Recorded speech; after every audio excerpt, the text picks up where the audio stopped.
Today I want to talk to you about how to listen to your gut and follow your intuition when you're not sure what to do, so you can make smart decisions that deliver better results for your life.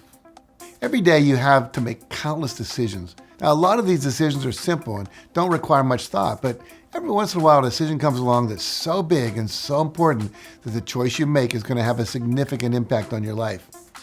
Whether to accept that promotion or quit your job and search for something better. Whether or not to go out to dinner with that person who asked you out. Now, when these decisions come along, how can you make sure to choose the option that's best for you?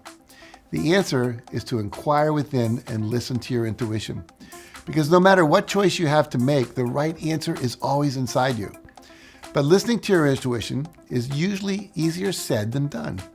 All too often, our minds are so noisy with monkey chatter and so crowded with everyone else's opinions, it can be hard to hear what your own inner voice has to say.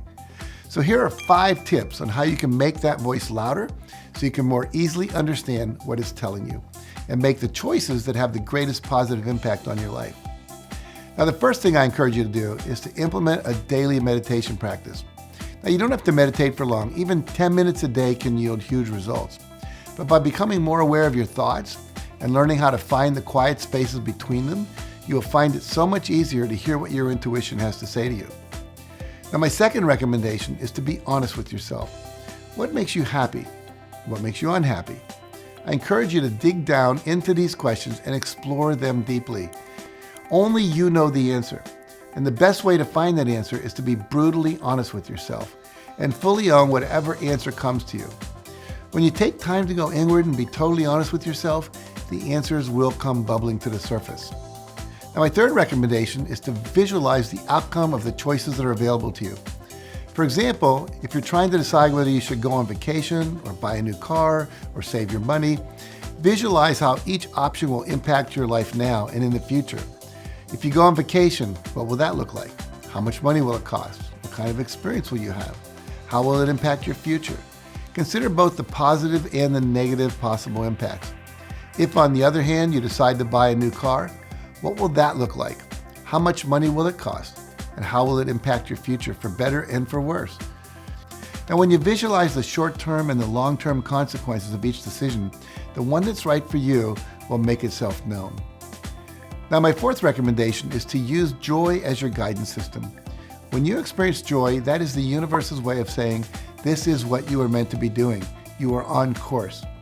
It's a strong sign that you're moving in the right direction. So if you feel like there's no joy in your day-to-day life because you really don't like your job or because your relationship isn't that fulfilling, that's a clear sign it's time for a change. If, on the other hand, you notice yourself experiencing moments of joy when you least expect it, pay attention to when those moments are. What are they telling you about what you need and what you want in your life? And if you feel joy when you're hugging a crying child or making a group of young kids laugh, it might be a sign you were meant to work with children. So if the idea of starting your own business makes your whole body tingle with excitement, that's probably a sign you should go for it. And that brings me to my final recommendation. Understand that your inner voice can manifest itself in many different ways. For some people, it's literally a voice they hear in their heads. For others, it's the feelings of goosebumps or a warm feeling that rushes through them or a shiver of excitement that runs up their spine. Or if you're a visual person, your intuition might manifest itself as a picture you see in your mind's eye. So pay attention to the signs and you will discover how your intuition reveals itself to you. No matter what decisions you're called to make, the answers are already inside you. And when you cultivate the habit of slowing down enough to listen to your intuition and trust what it says, your decisions will help you create the life you were meant to live. Now here's your homework to complete after watching this video. Figure out how your intuition speaks to you and get into the habit of doing regular meditation, even if it's just for 10 minutes a day, and open yourself to your inner wisdom. Now, if you have any questions or comments, please post them below. I'd love to hear your thoughts. And thank you for watching. And remember, nothing in your life will change for the better until you do. Now, if you found this video helpful, make sure you like it, share it with a friend who may need it, and subscribe to my channel for more videos like this one. And for some additional resources on finding your true purpose, visit my website at JackCanfieldOfficial.com. Thanks again for watching.